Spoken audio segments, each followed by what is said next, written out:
Hello friends, Hindi कहानियों में आपका स्वागत है। मेरा नाम गर्विता है। मुझे 8वीं क्लास में ही पढ़ाई छोड़नी पड़ी। शादी के 6 महीने बाद ही प्रेग्नेंट बहन की लाश देखी। अपने ससुराल में इतनी मार खाई कि बेहोश तक हो गई और पति का घर भी छोड़ना पड़ा। और उस समय मुझे स्टेज 3 का ब्रेस्ट कैंसर हो गया था। मैं बहुत परेशान थी, लेकिन मैंने अपनी ज़िंदगी से हार नहीं मानी और ख़ुद को संभाला और अपने परिवार की ज़िम्मेदारी उठाई। और आज कई कैंसर रोगियों का दर्द बांट रही हूँ और उन्हें हौसला और सुविधाएं देने की कोशिश में लगातार जुटी हुई हूँ। Cancer fighter. मेरा नाम गर्विता है। आज हम सुनाएंगे अपनी कहानी। मेरे पापा ऑटो ड्राइवर थे और बहुत शराब पीते थे। माँ एक्सपोर्ट हाउस में धागे काटने जाती थी। घर की ज़रूरतों का पूरा करने के लिए मुझे 8वीं क्लास से ही पढ़ाई छोड़नी पड़ी। मैंने जो भी काम किया उसे बहुत लगन से सीखा, इसलिए काम मिलने को लेकर मुझे कभी कोई दिक्कत नहीं हुई। बाद में मैंने अपनी रियल एस्टेट की छोटी सी कंपनी की। उस कंपनी को मैं और मेरा छोटा भाई मिलकर चलाते थे।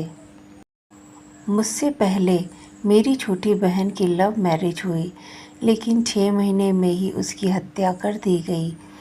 इस घटना से हमारा पूरा परिवार सहम गया। अपनी बहन के साथ हुई नाइंसाफ़ी मैं बर्दाश्त नहीं कर पाई। मेरी बहन प्रेग्नेंट थी जब उसकी मौत हुई। मैं 20 साल की थी।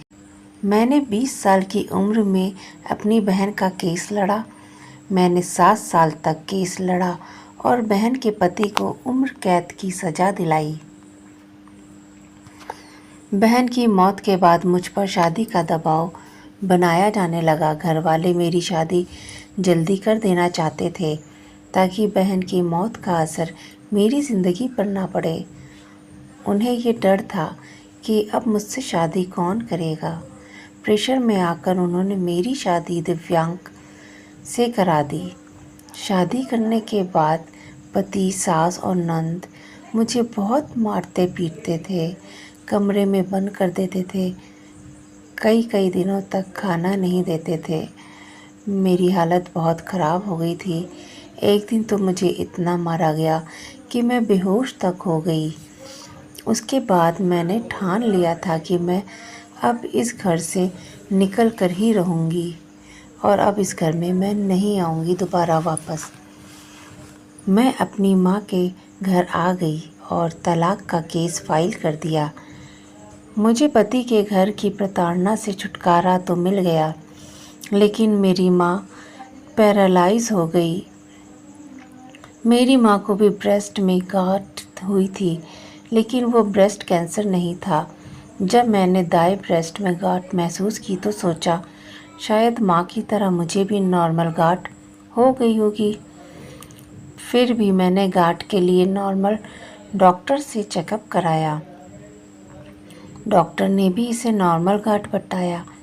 इस लापरवाही का नतीजा ये हुआ कि जब मैं 33 साल की हुई, इस उम्र में मुझे कैंसर तीसरे स्टेज पर जा पहुंचा। जब मुझे कैंसर का पता चला तब मेरे घर पर मेरे भाई की शादी की तैयारियां चल रही थीं। इतने सालों बाद घर में खुशी का मौका आया था। मैंने सबको देखा, सब बहुत खुश थे। मैं सबको दुखी नहीं करना चाहती थी, इसलिए शादी होने तक मैंने अपनी बीमारी की बात छुपा कर रखी। मैंने शादी के हर फंक्शन में बढ़ चढ़कर हिस्सा लिया और खूब मौज मस्ती की। किसी को पता ही नहीं चला कि मैं कितनी तकलीफ़ से गुज़र रही हूँ। शादी हो जाने के बाद मैंने अपनी बीमारी के बारे में अपने घर में बताया। फिर मेरी सर्जरी हुई। इलाज के दौरान भी मैंने अपना काम कभी नहीं छोड़ा, क्योंकि काम करना भी ज़रूरी था, नहीं तो इलाज के लिए पैसे कहाँ से आते। मैं काम करती रही और 1 साल तक इलाज भी साथ साथ चलता रहा। 2 सर्जरी हुई, 7 कीमोथेरेपी और 35 राउंड रेडिएशन लेने पड़े।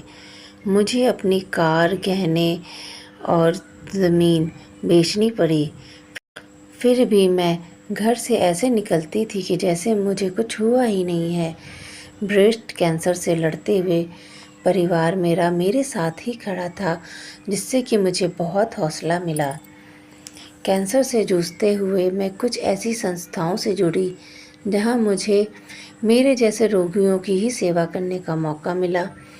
उनके चेहरे पर खुशी देखकर जैसे मुझे जीने का मकसद मिल गया। तब मैंने ये तय किया कि अब मैं हमेशा कैंसर सर्वाइवर के लिए ही काम करूँगी। अपने इलाज के दौरान मैंने दोस्तों और रिश्तेदारों के कुछ ऐसे चेहरे भी देखे जो साथ देना तो दूर मेरी ज़िंदगी से किनारा करने लगे थे।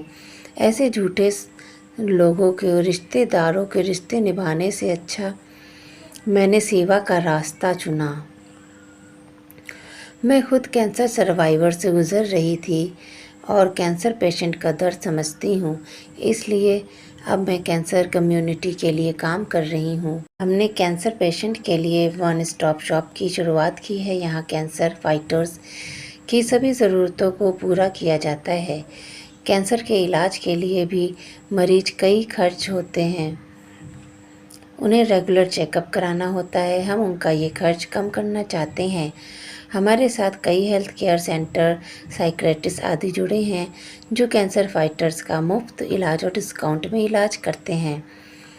अब हम हर महीने एक ऐसा आयोजन करते हैं जहां कैंसर सर्वाइवर मिले और अच्छा समय बिताए। यहाँ पर वो डांस, योगा करते हैं, साथ बैठकर कॉफ़ी पीते हैं। इस आयोजन के दौरान उन्हें अच्छे दोस्त भी मिलते हैं, कई बार लाइफ पार्टनर भी मिल जाता है। हम उन्हें salon, spa, fashion brand, coffee shop में कूपन देते हैं ताकि छोटे शहरों में रहने वाले कैंसर पेशेंट भी अच्छी लाइफस्टाइल का लुत्फ़ उठा सकें और किसी भी मामले में अपने आप को कम ना समझें। हम फाउंडेशन के माध्यम से ज़रूरतमंद लोगों का पेट भर खाना, कपड़ा जैसी ज़रूरतें मुहैया कराने की कोशिश करते हैं ताकि वो प्राथमिक ज़रूरतों से वंचित ना रह जाएं। भोजन के साथ साथ हम कैंसर पेशेंट को राशन, दवाइयाँ, कपड़े आदि मुहैया कराते हैं। हमारी मदद के लिए कई हाथ आगे आए और अब ये काफ़िला बहुत बड़ा हो गया है।